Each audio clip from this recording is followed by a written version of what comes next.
എൻ്റെ പ്രിയ ദൈവമക്കളെ, ഇന്ന് നമുക്ക് അപ്പോസ്തലനായ പൗലോസിൻ്റെ അവസാന വാക്കുകൾ എന്താണെന്ന് ശ്രവിക്കാം.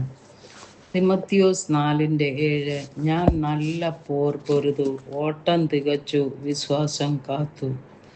ഈ വാക്യം അപ്പോസ്തലനായ പൗലോസിൻ്റെ അവസാന വാക്കുകളുടെ ഭാഗമാണ്.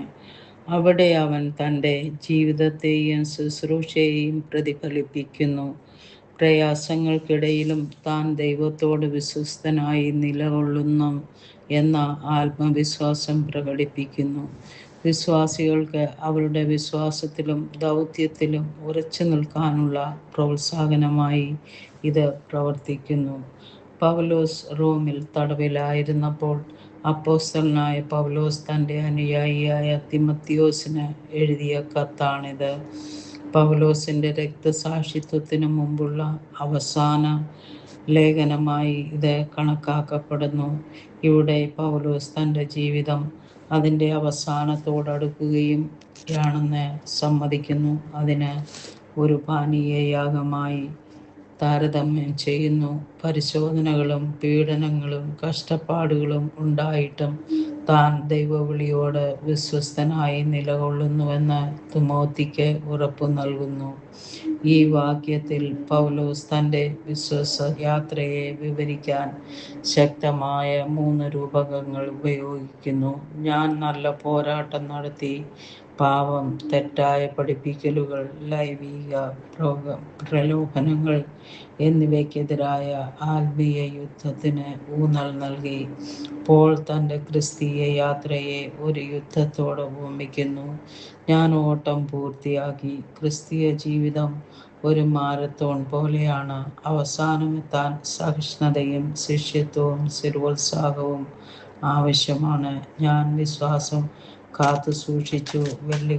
വെല്ലുവിളികൾക്കിടയിൽ പോലും ക്രിസ്തുവിനോട് വിശ്വസ്തനായി വിട്ടുവീഴ്ച ചെയ്യാതെ സുവിശേഷത്തിൻ്റെ സത്യത്തെ ഉയർത്തിപ്പിടിച്ചു. വിശ്വാസത്തിലുള്ള സ്ഥിരത, അതായത് പ്രയാസങ്ങൾക്കിടയിലും നാം ക്രിസ്തുവിനോട് വിശ്വസ്തരായി നിലകൊള്ളണം. ജീവിതയാത്ര പോരാട്ടങ്ങളിൽ നിറഞ്ഞതാണ്. എന്നാൽ പ്രതിബദ്ധതയോടെ നിലകൊള്ളുക എന്നതാണ് പ്രധാനം. പരീക്ഷണങ്ങളിലെ സഹിഷ്ണുത ചൂണ്ടിക്കാണിക്കുന്നത് ഒരു കായിക താരം ഒരു ഓട്ടം പൂർത്തിയാക്കുന്നത് പോലെയോ ഒരു പടയാളി യുദ്ധം ചെയ്യുന്നത് പോലെയോ നമ്മുടെ പ്രയത്നങ്ങൾ ദൈവമഹത്വത്തിനു വേണ്ടിയാണെന്ന് അറിഞ്ഞുകൊണ്ട് സഹിച്ചു നിൽക്കാൻ നാം വിളിക്കപ്പെട്ടിരിക്കുന്നു.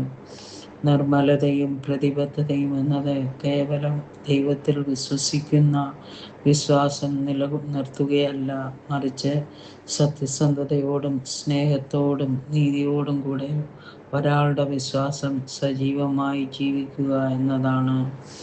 സ്നേഹപിതാവേ, അർപ്പണബോധവും അച്ചടക്കവും സ്ഥിരോത്സാഹവും ആവശ്യമായ ആത്മീയ യാത്രയിൽ ഉറച്ചു നിൽക്കാൻ അപ്പാ ഞങ്ങളെ സഹായിക്കണമേ. പൗലോസിനെ പോലെ വിശ്വസ്തരായി നിലകൊള്ളാൻ നിന്റെ മക്കളെ അനുഗ്രഹിക്കണമേ.